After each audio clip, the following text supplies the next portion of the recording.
Okay guys, we're going to be talking about exposing the Illuminati / the occult, episode 2. This is necromancy. So basically, there's no such thing as good or bad magic. Technology is being used as magic nowadays. It is just an innovation for witchcraft. They are bringing the dead back to life. It is possible. It happened in the Bible days with Samuel and Saul with the Witch of Endor. I'm going to show you guys scripture, and I'm going to show you how holograms and artificial intelligence is being used to recreate and bring back the dead. It's scary. Consult a spirit for me. He said, bring it up for me, the one I name. But the woman said to him, surely you know what Saul has done. He's cut off the mediums and spiritists from the land.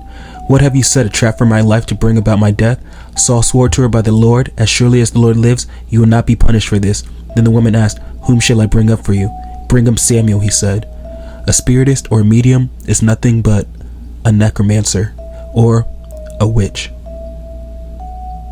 Could bringing a deceased loved one back to life through AI help the grieving process? In recent years, technology has been used to resurrect the dead, most notably deceased celebrities. In order to reprise her role as Princess Leia in the latest Star Wars film, Carrie Fisher was digitally rendered. Kanye West famously gave Kim Kardashian a hologram of her late father for her birthday.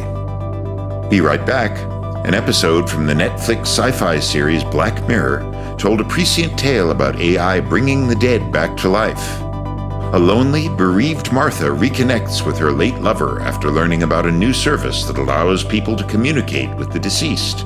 In typical Black Mirror fashion, the episode took a dark turn, demonstrating how such a situation could be harmful if mishandled. And don't forget the character McCoy Polly, the famous Dixie flatliner from William Gibson's seminal novel Neuromancer. The notion of digitally communicating with a construct of someone who has passed away is no longer science fiction. Researchers anticipate that within a decade, the technology to build convincing digital surrogates of the deceased will be mainstream. A handful of human replica chatbot applications are already out there, with more in the works.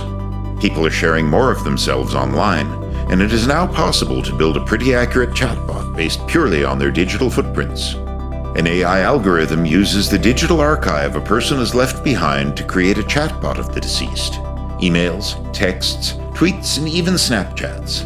These are fed into AI neural networks that recognize language patterns and process new information, much like a human brain. Some experts believe that a zettabyte, or 1 trillion gigabytes of data, is sufficient to create a robust digital version of yourself. AI technology has made it possible to ask questions to someone who has passed away. Don't believe me? Well, take a look at this report. What do you enjoy doing with your grandchildren? 87-year-old Maureen Smith died in June, but through an artificial intelligence tool developed by her son and his wife, her family can still hear her thoughts on any questions they may have. Mourners at Smith's funeral were able to ask the deceased some questions. Whitney Houston died at just 48 in 2012, a career cut short after years of addiction and health problems, shocking many who hoped that one day this powerful voice of pop would be back on stage in all her glory. Now, in a quirk of innovation, many have a chance to celebrate her once more. Introducing Whitney Houston, the hologram.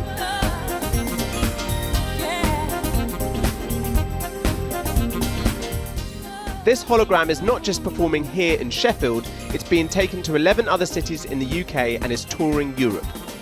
The image itself is not created from archive of Houston. A choreographer worked with a body double to mirror her movements.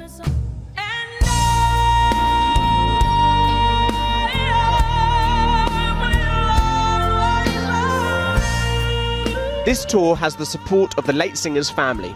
Her sister-in-law, the CEO of the Whitney Houston estate, says now is just the right time.